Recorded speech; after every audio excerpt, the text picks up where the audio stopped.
2015 First Timers webinar. We're very excited to actually meet you at the conference. But I am just a facilitator. I'm here to help Alexa as she guides you through this orientation session. By way of just some FYIs, you are all muted only because we don't want to have kind of unintentional background noise. But if you want to communicate with us, you can go ahead and just either raise your hand or chat in a question. So can everybody go ahead and just chat in a question so that I know you know how to use that feature? And please, don't be shy. Thank you, Tina. I see you. Oh, perfect. All right, good. So you guys are all technically advanced, so you know how to use the resource. Alexa, that's all I needed. I'm going to turn it over to you. Oh, and so everyone knows we are recording this. If for some reason you want to, it should be posted within the next few days on the SIGUCCS website, and you can go back to it and for anything you might forget. But Alexa, I'll just turn it over to you now. Thank you. Hello, everyone. I'm Alexa Spiegelmeier. I did decide to run my webcam for this just because I think it helps to know what someone looks like. And I'm fairly distinctive looking when you see me at the conference. My hair has a lot of purple in it right now. I think it's going to probably stay purple for the conference, so if you see someone with purple hair, it's probably me, unless someone else has taken a leaf out of my book. So again, welcome to the First Timers Introduction webinar. I was in your place, I think 4 years ago. This will be my 4th SIGUCCS conference that I've attended in a row. Every year I look forward to it more and more. It is the highlight of my fall, if not my entire year. So the first thing we're going to do in this is just go over a couple. Well, there's the agenda. We're going to talk about what SIGUCCS is, what to expect, how to prepare for it. I'm going to give you a couple of tips and tricks that I have found helpful, and then some time at the end for you guys to ask me the questions that I didn't answer in the slides. So what is SIGUCCS? Some conference facts and figures for you. We usually have about 200 to 300 attendees, and I think we are on track for about that number this year. I haven't checked today. About 30% of those on average are first timers, so that's you guys. So there are a lot of you. Don't feel like you're alone or like you're singled out. There are a good group of you for the number of attendees that we have every year. We have representation from about 150 colleges and universities, so there are a lot of different people here who are working a lot of different jobs from a lot of different places all around the world because we do have international attendance. We have a lot of job types here. We have things that range from CIOs to part-time student help desk workers to people like me who are IT support. We have management all the way up and down the chain. So there's a lot of diversity at this conference. So some acronyms. We use a lot of acronyms here like everything else in IT, right? So ACM is the Association for Computing Machinery. They're kind of the overlying group that runs all of this. They have these things called SIGs, or special interest groups, and that's where we kind of come into play. The UCCS, the UCCS of our SIGUCCS, is University and College Computing Services. So that's people who do jobs like we do. The benefit of having a group of people like this is that I find myself when I tell people what I do, they kind of give me a blank look. You know, what does that even mean? We all know what you mean. We all know what you mean, and we all kind of know the type of work that you do, and it's a really warm and welcoming environment to meet someone who doesn't give you that funny look the first time. First timers, that's you guys, the people I'm chatting with right now, and the folks who couldn't make it. Contributors are the vendors who will be present during the conference and have supported SIGUCCS in some way, whether it be financially or some other way. So there are a couple of different groups of people at this conference. We have our executive committee, what we refer to as the board. They're the people who actually make the conference work. They're kind of on the back end. They run a lot of the budgetary things, the administrative things. They're good people to say hi to. The conference committee. I just want to say, yeah. Since I'm not showing my camera, I'm in the top left corner with my hand on my cheek. If anybody wants. You are. I think that picture isn't from last year, but from the year before, because I didn't have a good one from last year's board. But that is Beth over in the corner. The conference committee are the folks up at the top there. They're the ones who are focusing on this year's committee. The conference committee is dynamic every year. New bodies kind of take on the role and see how they can adjust it to fit that year. So the conference committee are this year's folks. Volunteers are the other kind of core part of this. I can touch on that a little later, but there are still volunteering opportunities available. I probably will sign myself up for one now that I realize that I'm going to be there a little early. It's a great way to meet new people, a great way to meet people who have been coming to SIGUCCS for a long time, and it's pretty fun. So what to expect? We changed our format for the first time this year, and we have flip-flopped our service and support and our management conference. For the first time, we will be starting with service and support and rounding out the week with management. In the past, we had begun the week with management, and our service and support folks had kind of rolled in the middle of the week. I think everyone noticed that service and support is the more populated conference, so I think they've flip-flopped it just so that everyone can kind of start their week and then leave as they need to. So for service and support, Scott's our program chair. Scott's a very nice guy. Go up and say hi to him if you can. He's got a lot of technical knowledge. The topics in service and support focus on technical skills and end-user support. The sessions are usually 60 minutes with time for Q&A. The abstracts are available online, so if there are any things that interest you that you want to know a little more about before we get to the conference, those should all be available on the SIGUCCS website. There are 4 tracks this year in service and support. We have service development and management, leadership and career development, instructional support and class technology, and training, documentation, and communication. Those tracks are simply for organizations so that the abstracts and presentations can be categorized. You are under no obligation to stick to a track. I prefer to bounce around as much as I can so I can learn as much as I can. Same kind of situation for the management symposium. Lucas Friedrichsen's going to be the chair for this one. Again, a very nice gentleman. Go up to him and say hi if you get the chance. The topics covered in this are related to management and leadership as opposed to kind of more technical end user. It's facilitated discussion formats. Those abstracts are also available online, so if anything looks interesting, you can go take a peek now. And there are 3 tracks for this: professional development, career advancement, resource management, and leadership, partnership, and strategic planning. We have 3 pretty exciting plenary speakers this year. There's the opening for the service and support plenary. There's the service and support and management kind of joint plenary on Thursday, and then there's the management closing plenary on Friday. All of those speakers are really interesting. I recommend that when I send you the PowerPoint, you go check out these links. These people have some pretty interesting things to say, and I'm excited to hear them speak. So at SIGUCCS, we have a couple of different kinds of sessions. We have basic standard presentation sessions, which are when people write a paper, they talk about the paper that they wrote and the topic that that paper covers. Pretty standard. We have some discussion sessions, which are usually the management symposium, but they're focused more around led conversation and discussion. We have discuss IT sessions, which are conducted during the service and support conference, but they're kind of the same format as the management symposium sessions. These are open discussions. The topics can kind of free range and wander through on IT. The poster sessions are open forums where multiple topics are presented in a poster format. Authors are usually standing right there to answer any questions that you have, and it's a very one-on-one kind of setting. We have lightning talks, which is a group presentation where each member of a small group, usually about 5, is allocated 7 minutes to make a concise presentation on a very specific topic. These topics don't have to be related in the group necessarily. 2 minutes of Q&A follow each presenter with a wrap-up 15-minute Q&A session for all of the presenters at the very end. They're very interesting. Birds of a Feather are informal networking opportunities that are based on IT topics that offer you the opportunity to meet people and have conversations about things that maybe aren't happening in the sessions. In the past, these have been sign-ups. They've usually run 5 to 6, kind of towards the end of the conference days, and you just pick a topic, write it down on the list. Anyone who finds that topic interesting is also looking to talk about it, can join in, and you can have your birds of a feather conversations. I've gotten some really good information out of these very informal kinds of topics.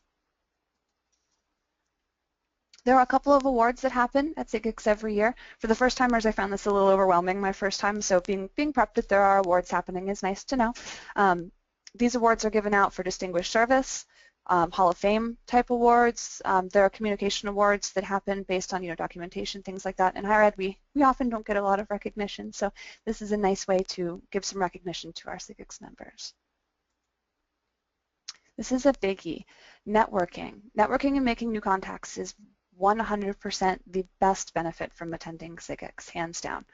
Don't feel bad if you are having a good conversation and that conversation is now bumping up against a session and you kind of have to make a choice. Do you continue having your conversation or do you go to the session? Well, everyone who attends SIGUCCS will tell you keep having your conversation.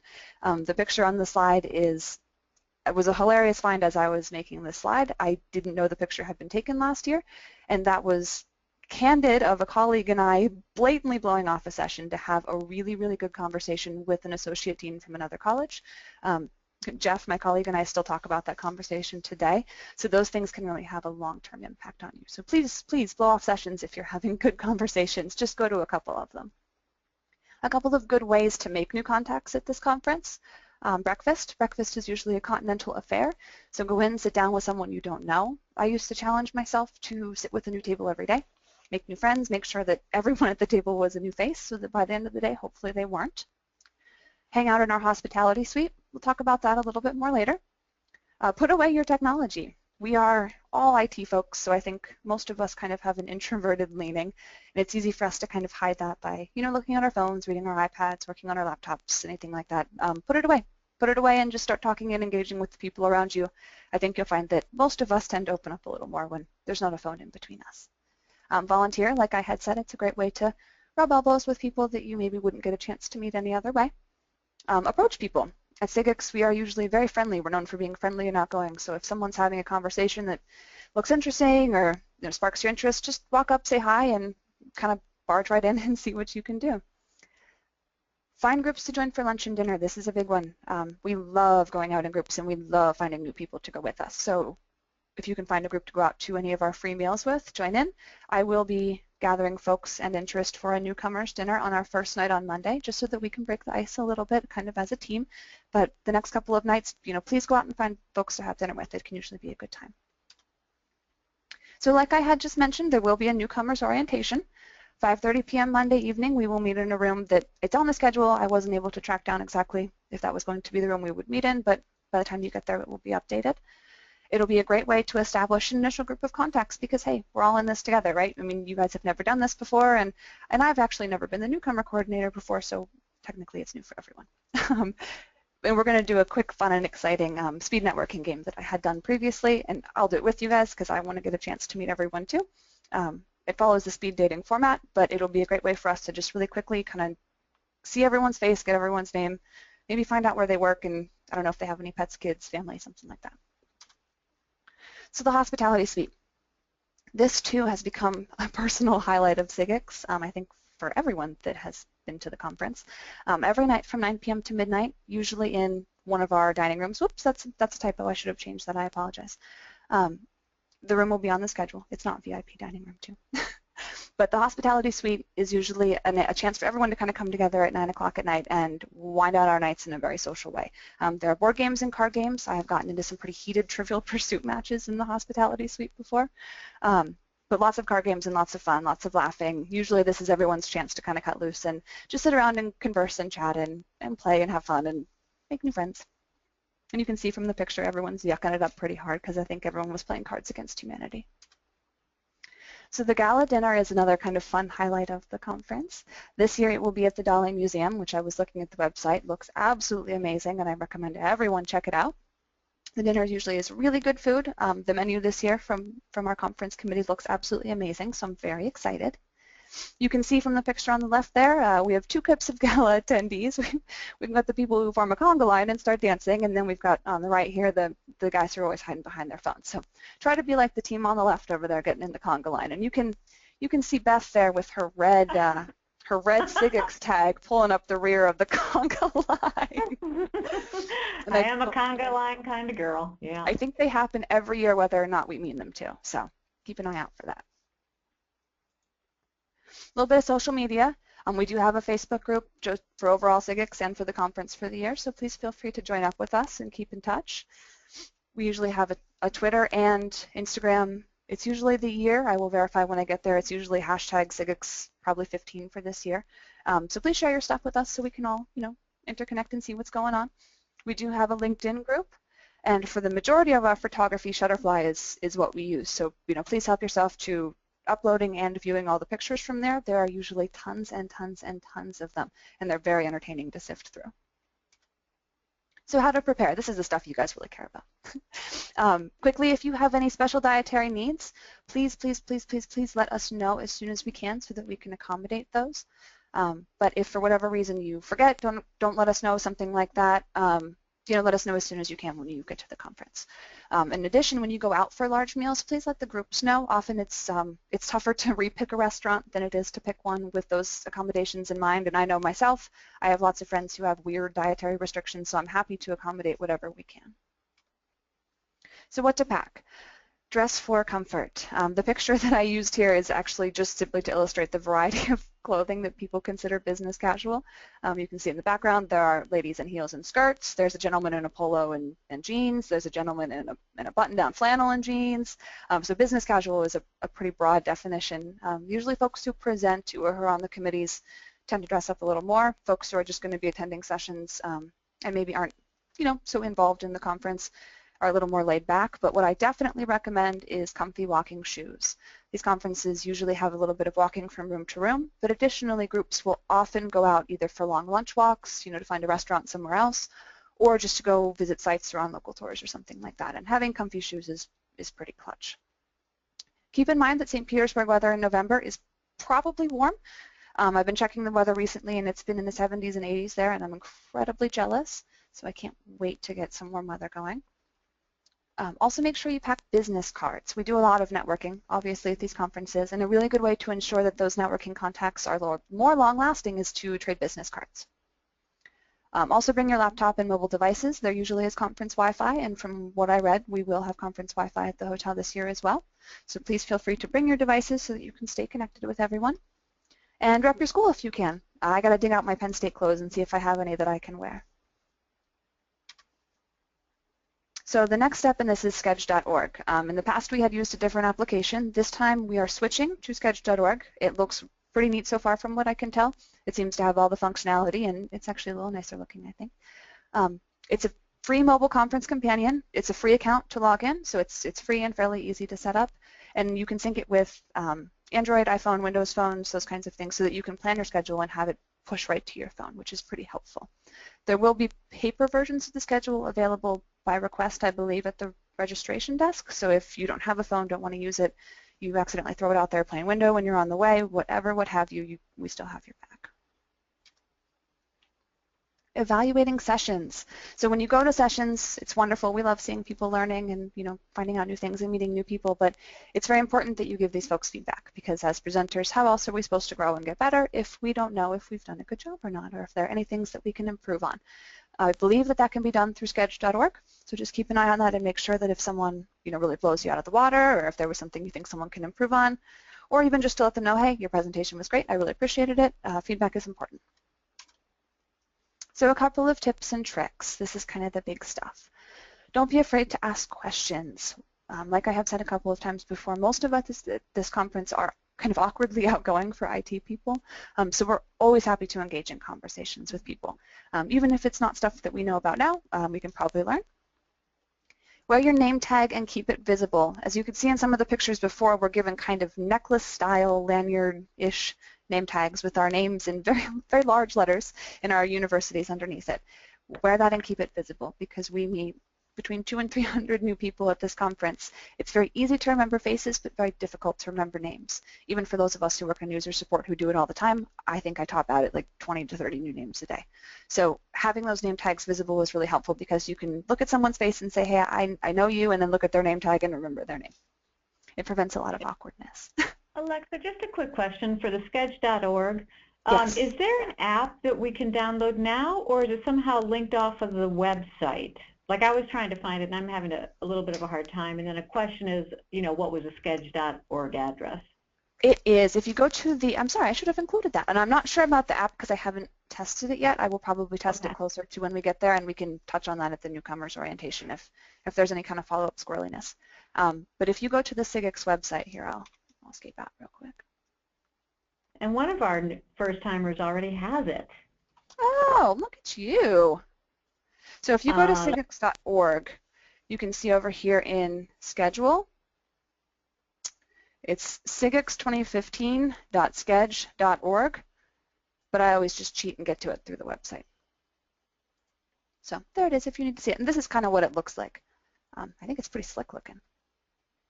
Yeah, so it says you can sign up or log in to bookmark your favorites and sync them to your phone or calendar. I knew it had the functionality, but I'm not 100% on how it works.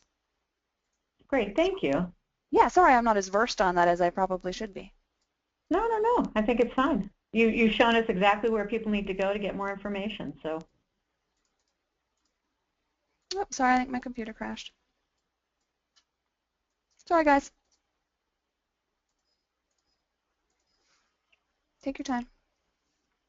Okay, and William doesn't think there's an app. I know. I actually I'm in the UNC system, and I just attended a regional conference where they use something very similar. And thank you, William, for that, because I think I was trying to figure out how exactly it worked. But it was great because on the mobile device it just shows up so easily, and you can, decide what you want to attend to before. Hi, this is actually Kelly jumping in, and hello everyone.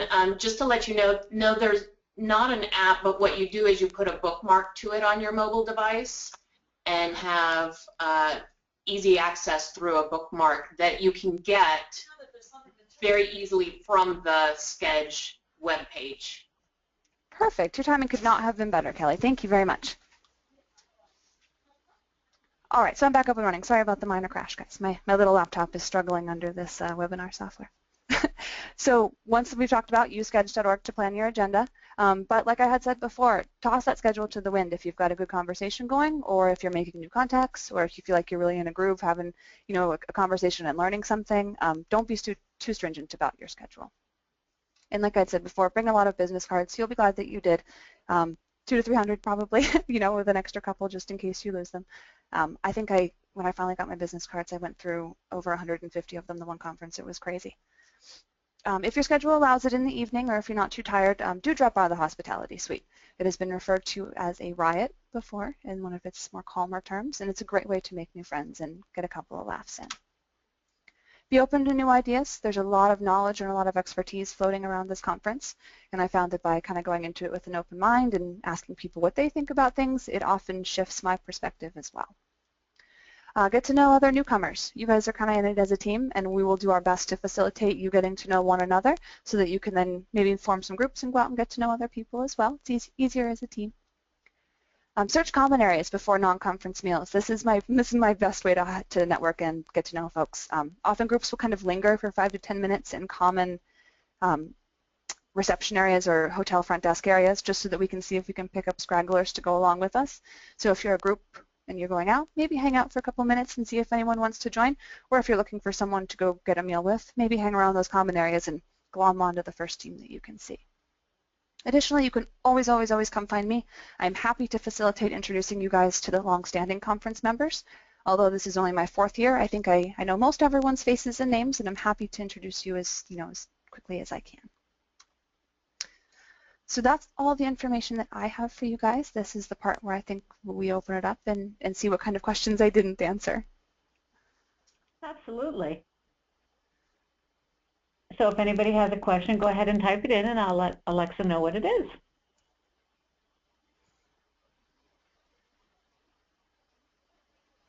I mean, personally, I am looking very forward to meeting you all. I think this will be I started going to SIGUCCS in 2004, so this must be my 11th year. So not only am I old, but no, it really has been very significant for my professional growth, and I'm happy to talk to anybody more about that in depth. We also have a mentoring program that I help chair, and if that's something you're interested in, we'll talk more about that at conference as well. I don't know, Alexa, you were so thorough. I'm not, oh, here we go. Oh, okay. Tracy believes that was pretty comprehensive. So, I'm not seeing a lot of questions come in, just a lot of thanks. So I think Good. You might have done your job very well, Alexa. Excellent. Well, my email is on the slides, and you guys have all gotten emails from me before, so if you have any questions leading up to it, even if you're just nervous and want someone to tell you that, yeah, we're actually going to be nice and we're not mean, I'm happy to help you out as much as I can. We do have a quick question. Is the gala formal dress? It can be if you want it to be. It has never been for me. I'm more of a jeans and t-shirt kind of person when I'm not during work hours. But there are folks who look nice who, wear dress clothes or even a nice dress. But there are folks who just wear jeans too. Yeah, absolutely. It's nice. It's as fancy as you want it. Great. More thanks, and people looking forward to coming in at meeting you at 5:30 on Monday. Excellent. I kind of Well, want to attend that too. I'm always up for a good icebreaker, so I want to do the. And speed networking is fun. Yeah. All righty. Well, I think everybody is just, yeah, I think no one has any additional questions coming in, so. Excellent. Oh, well, thank you guys so much. Oh, no. One last one. Sure. Nazar from Lehigh is interested about the mentoring program. SIGUCCS offers a professional mentoring program for our members. We will be opening up applications. I'll probably send out the email this weekend. Individuals can either be interested in being a mentor, so mentoring someone else, or being a mentee or protege, being mentored by someone else in a professional context. We ask people to submit basically an application. It helps us gauge what you're actually looking for from the mentoring relationship. We have an advisory board. We'll look at all the applications. We'll look to try to pair people together based on goals, strengths, and then we'll actually communicate that out in December, and then the program runs from January through October. So it's a limited, it's about 9 or 10 months of a mentoring program. We ask that everybody be willing to commit at least 1 hour a month to the program. And typically I think it works well when there's some kind of goal setting going on, when you as an individual perhaps know you want to achieve a different goal. I recently took a new job, so I would actually value having a mentor, just somebody I could bounce ideas off being in a new position. You will hear a lot more about it at conference. We're pretty proud of our program. This will be our 4th year, and I think it's somewhat unique. I'm also involved in EDUCAUSE, and there's a recognized need for mentoring, but not a lot of people are able to kind of rally the resources to shepherd a program like this. And we're pretty proud of what we've been able to do. We've had probably over 60 people go through the program, probably actually 80 people go through the program in those 4 years. So I'm happy to meet with you at conference and we can talk more about it. And there certainly is more information on the website, and we will be at the poster session at the conference, and perhaps have a birds of a feather at the conference. So yes, there'll be more opportunities to talk about mentoring. So thank you for your interest. Great. All right. So now, for the 3rd time, going. I think we can successfully end this webinar, knowing that we've answered at least a few of your questions, and very much looking forward to meeting you in just a few weeks. So thank you, everybody, and thank you, Alexa and Kelly. Thanks, everyone.